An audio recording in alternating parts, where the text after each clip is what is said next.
ഈ ഫോട്ടോയിൽ കാണുന്ന എല്ലാ നടികളെയും നടൻ റഹ്മാൻ പ്രണയിച്ചതാണ്. സിനിമകളിലൂടെയും അല്ലാതെയും. 80കളിൽ യുവാക്കളുടെ ഹരമായിരുന്നു നടൻ റഹ്മാൻ. തന്നേക്കാൾ പ്രായം കുറഞ്ഞവരെയും പ്രായം കൂടിയവരെയും പ്രണയിച്ചുകൊണ്ട് ആരാധകരുടെ മനം കവർന്ന റഹ്മാൻ പെട്ടെന്ന് മലയാള സിനിമയിൽ നിന്ന് അപ്രത്യക്ഷനായി. വർഷങ്ങളുടെ ഇടവേളയ്ക്ക് ശേഷം മലയാളത്തിൽ മടങ്ങിയെത്തിയ റഹ്മാൻ പഴയകാല നായിക നടിമാർക്കൊപ്പം ഇരിക്കുന്ന ഒരു ഫോട്ടോ അടുത്തിടെ വൈറലായിരുന്നു. ഫോട്ടോയിലുള്ള നായികമാരും റഹ്മാനും തമ്മിൽ പ്രണയിച്ചു ആടിപ്പാടി അഭിനയിച്ച ചിത്രങ്ങൾ ഏതാണെന്ന് നോക്കാം. 1983 ഒരു ചിത്രം കൂടെവിടെ. 1984 10 സിനിമകൾ.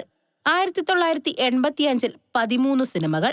1986 11 സിനിമകൾ. 1987 3. 1988 2. 1989 2. 1990 1.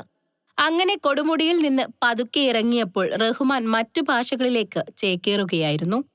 നടി ശോഭനയെ പ്രണയിച്ചത് കാണാമറയത്ത്, ചിലമ്പ്, 1000 കണ്ണുകൾ, ഈ തണലിൽ ഇത്തിരി നേരം എന്നീ ചിത്രങ്ങളിൽ മാത്രമായിരുന്നില്ല. എന്നാൽ ഇതെല്ലാം ഹിറ്റായിരുന്നു. നാദിയ മൊയ്തുവിനെ പ്രണയിച്ചത് കണ്ടറിഞ്ഞു, പ്രിയംവദയ്ക്കൊരു പ്രണയലേഖനം എന്നിവയിലായിരുന്നു. പപ്പൻ പ്രിയപ്പെട്ട പപ്പനിൽ ലിസിയെ പ്രണയിച്ച റഹ്മാൻ രോഹിണിയെ ശരിക്കും പ്രണയിച്ചു കല്യാണം കഴിക്കുമെന്ന ഘട്ടം വരെ എത്തിയിരുന്നു. എന്നാൽ അത് നടന്നില്ല. ഇരുവരും പ്രണയിച്ചഭിനയിച്ച സിനിമകൾ ഇവയെല്ലാമാണ്.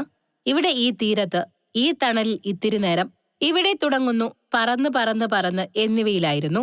കുറ്റപത്രിക എന്ന തമിഴ് ചിത്രത്തിലാണ് രമ്യ കൃഷ്ണനും റഹ്മാനും ഒന്നിച്ചഭിനയിച്ചത്. Film coat.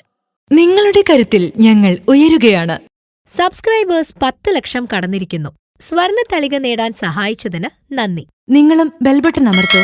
നല്ല വാർത്തകളുടെ നോട്ടിഫിക്കേഷൻ ഉടനെത്തും. വിശ്വസിച്ച് ഒപ്പം നിൽക്കുന്നവർക്ക് ഒരിക്കൽ കൂടി നന്ദി.